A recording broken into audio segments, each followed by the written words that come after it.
It's been a hard year for American Jews. For generations, many of us have been stalwart members of the left, proud of our progressive bona fides and the solidarity that we have extended to those with less power and privilege, both on American soil and globally. American Jews have always had an affinity for the left.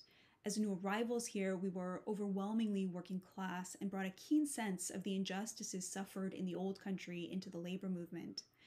When the left shifted its focus from labor activism to civil rights, the persecution we had escaped and the memories of the Holocaust, just 20 years old when Dr. King marched across the Edmund Pettus Bridge, made American Jews especially outraged at the injustices against Black Americans whose struggle for equality called upon a wellspring of biblical texts for support and mirrored our own oppression in Europe.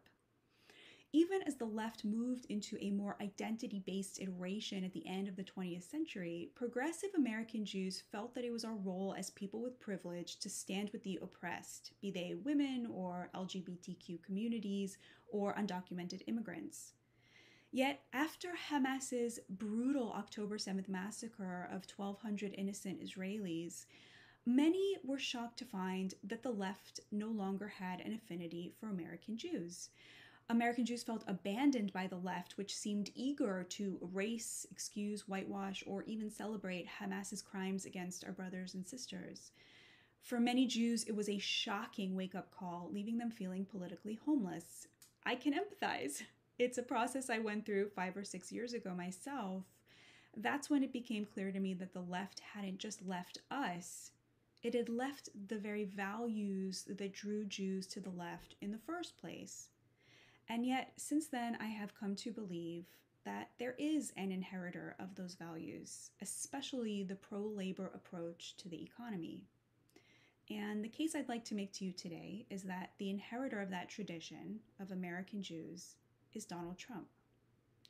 Now, if you're a progressive Jew and you get your news from the New York Times or MSNBC, you have probably been told that Donald Trump is a white supremacist, that he's an aspiring dictator, a Hitler wannabe, an authoritarian with no respect for the rule of law and endless contempt for our democracy. You may believe that he will implement a federal abortion ban, that he said Jews are to blame if he loses, that there will be a bloodbath if he loses, and that he called neo-Nazis very fine people.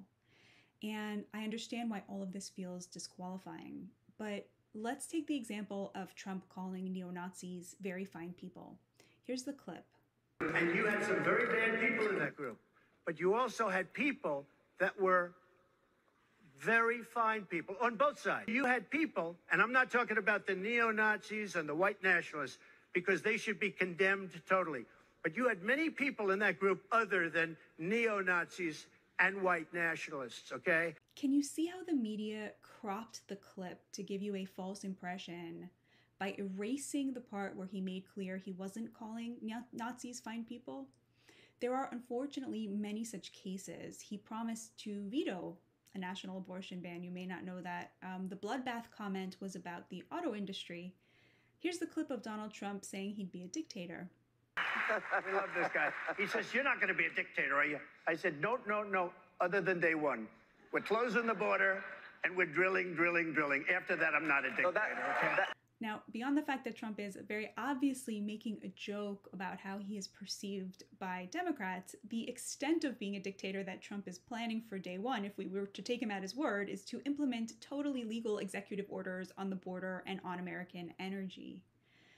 More importantly, there is a dividing line in our country between those who believe the narrative about Trump being a unique threat and those who believe the opposite, that he is a unique champion for our struggling working class. There is a line dividing those who believe his personality and character should be disqualifying, and those who believe that only a person with such disregard for how he is perceived could have made so many necessary and important changes to the country. There's a line dividing those who feel that 91 indictments mean that surely he's guilty of something, and those who feel that when there are 91 indictments, they will stop at nothing to get him. And that dividing line is the class divide separating Americans with a college degree from Americans without one. We're seeing a historic realignment in American politics. The GOP under Trump's influence has become the party of the working class, increasingly of all races. From 2016 to 2024, Trump has grown his share of Black and Hispanic voters, especially men without a college degree, to historic levels for a Republican. The mark he's made on labor is equally vivid. The Teamsters Union, 1.3 million strong, refused to endorse Vice President Kamala Harris after it became clear that 60% of their rank and file were voting for Trump. This is the case with many labor unions. The Democrats portray themselves as the party of organized labor, and yet the majority of rank and file when it comes to labor unions is in Trump's camp, even as the national leadership continues to endorse the Democratic candidate. Now, we in the laptop class may think that the PRO Act is how you support labor, but it is my view that working people, many of whom are living on a shoestring budget, are the best judges of which president stands for their interests. And when you talk to working class voters, as I did for my book, Second Class, they point to the specific Trump-era policies that put money in their pockets. Tariffs, a trade war with China, reshoring manufacturing, and immigration controls, which restricted the supply of labor and resulted in the first wage growth the working class had seen in decades. But as the working class defected to the right, the Democrats began to grow their share of the affluent. And today, Democrats now receive the support of 65% of American households making over $500,000 a year. Democrats are the recipients of 75% of Wall Street donations, and they represent 9 of the 10 richest counties in the country. Harris is absolutely dominating with the college-educated, especially college-educated women. Now, why did this happen? Why did labor abandon the Democratic Party for Trump? Because, as with the Jews, the left abandoned them.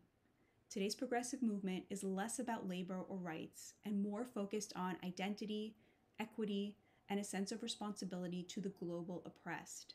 It's why there has been such attrition from the working class. Successive Democratic presidents abandoned a commitment to labor to enhance the economic prospects of the college-educated and cater to their cultural concerns. It's why today the Democrats support late-term abortions, free trade, and zero-emissions environmental policy, as well as a laxity when it comes to illegal immigration. These are all issues that divide Americans based on class. Meanwhile, it is Trump, ironically enough, who has inherited many of the issues traditionally associated with the left. Economically, his protectionist policies on trade and immigration have more in common with the Democrats historically than free trade Republicans. It was the Democrats, including unions, who historically opposed immigration on the grounds that it hurt workers. Consider this clip of Bernie Sanders, the standard bearer of the left, from as recently as 2015. Open borders. That's a Koch brothers proposal. But right-wing people in this country would love as an open border policy. Bring in all kinds of people who work for $2 or $3 an hour. That would be great for them. I don't believe in that. And yet by 2019, Bernie had joined the rest of the Democrats in promising to decriminalize illegal border crossing. Bernie was right in 2015. Illegal immigration hurts the working class, and a strong border, like Trump had, gives power to workers at the bottom of the wage spectrum, which is exactly what a report found in 2019. Trump's economic policy was closing the wage gap. That year, the bottom 25% of wage earners saw a 4.5% wage increase, but the top 25% only saw a 2.9% increase, meaning that Trump was the first president in 60 years to reduce the income gap. And what about Trump's alleged racism, his offensive comments about black jobs, and his opposition to immigrants? Well, up until Trump ran for office, it was understood on the left that mass migration hurts workers, and black workers most of all.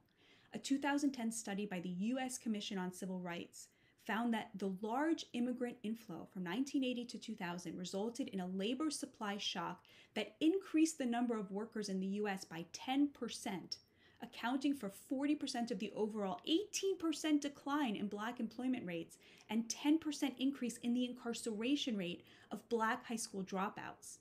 Illegal immigration has a disproportionately negative effect on the wages and employment levels of blacks, Peter Kirsanow told the Senate Subcommittee on Immigration in 2016. The huge number of illegal immigrants ensures that there is a continual surplus of low-skilled labor, preventing wages from rising. He went on, The dearth of job opportunities gives these men less confidence in their ability to support a family and gives women reason to fear that these prospective husbands will only be another mouth to feed. Continuing to have high levels of low-skilled immigration, legal or illegal, will only further harm African American workers. Here's Barbara Jordan, the civil rights icon, on the topic. If we are to preserve our immigration tradition and our ability to say yes to the people who want to get in and seek entry, we've got to have the strength to say no to the people who are not supposed to get in. We need to make deportation a part of a credible immigration policy. Illegal aliens don't have the right to be here. They broke the law to get here. They never intended to become a part of our social community, and they are not entitled to benefits. Anyone speaking this way today would immediately be tarred as a racist. It's not just labor and protecting black wages that makes Trump seem like more of a leftist than the party he's running against. His opposition to foreign wars and U.S. support for them was a cornerstone of the post-war left. Even his position on abortion, that it should be legal for 12 to 16 weeks with exceptions for incest, rape, and the health of the mother always, is closer to the Democrats' position in the 1990s than the post-Roe Democratic consensus that no upper limit at all be imposed on the right to an abortion. Remember safe, legal, and rare? That was the Democrats' position on abortion. Trump is the candidate who believes in creating an economy that protects the wages and the labor of American workers. Trump is the candidate who has a record to show that he can do it. He is the candidate most committed to protecting black jobs and black wages from the immense downward pressure of illegal immigration and free trade. And much as it is hard to see through the prism of the headlines inundating us on social media, he isn't a divider so much as the person who united the working class of all races against the elites who unfortunately have contempt for them. Certainly, there is a rising tide of anti-Semitism coming from the fringes of the far right, and I do not want to downplay that. But when the enemies of the Jews make clear their views on the right, they are more often than not marginalized from the mainstream, which is really not something you can say about anti-Semitism on the left. Moreover, I think it's easy enough to see that Trump's commitment to peace in the Middle East, based on the historic record of the Abraham Accords, is something many Jews feel in our bones is in our interests. But that's not the reason to vote for him. The reason to vote for Donald Trump is that he is the candidate who stands most clearly for the things that have defined us as American Jews for centuries. The left didn't just abandon us, it abandoned labor. That's who we should go back to standing with, just as America's working class has and always will stand by us.